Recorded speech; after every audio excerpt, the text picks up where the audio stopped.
एक समय की बात है। एक बड़े शहर में हरिशंकर नाम का एक सोने चांदी का व्यापारी रहता था। वह बहुत ही चतुर था, लेकिन उतना ही बेईमान भी। उसकी दुकान चमकदार थी, गहनों से भरी हुई, और बाहर लगी नामी दुकान की तख्ती अमीर ग्राहकों को अपनी ओर खींच लाती थी। उसी शहर में एक धनी व्यापारी था, रमेश अग्रवाल। उसकी बेटी की शादी तय हो गई थी और वह उसकी शादी के लिए खास गहने बनवाना चाहता था। रमेश को हरिशंकर की दुकान की बहुत तारीफें सुनने को मिली, इसलिए वह एक दिन वहां गया।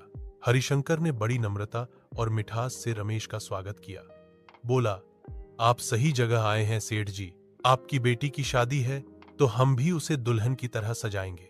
रमेश ने 10 लाख रुपए के गहनों का ऑर्डर दिया और 5 लाख रुपए एडवांस में दे दिए।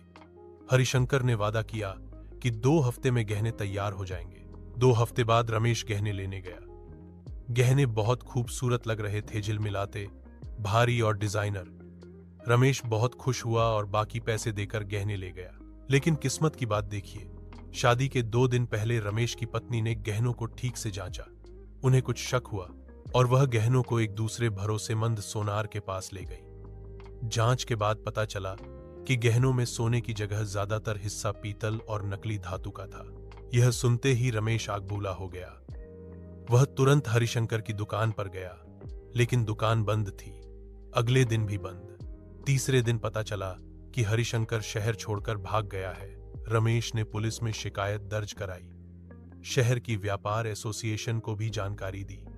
हरिशंकर के खिलाफ एफआईआर हुई और शहर की सीमाओं पर निगरानी रखी गई। 1 हफ्ते बाद हरिशंकर को एक बस में पकड़ा गया, जब वह भेष बदलकर भागने की कोशिश कर रहा था।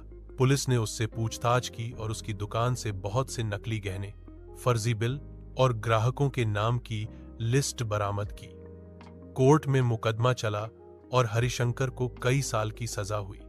रमेश को भी गहनों की कीमत वापस मिल गई। हालांकि शादी के समय जो तनाव हुआ, उसकी भरपाई कोई नहीं कर सकता था। सीख मॉरल: धोखा चाहे जितना भी चालाकी से दिया जाए, एक दिन सच सामने आ ही जाता है। बेईमानी का फल हमेशा बुरा होता है।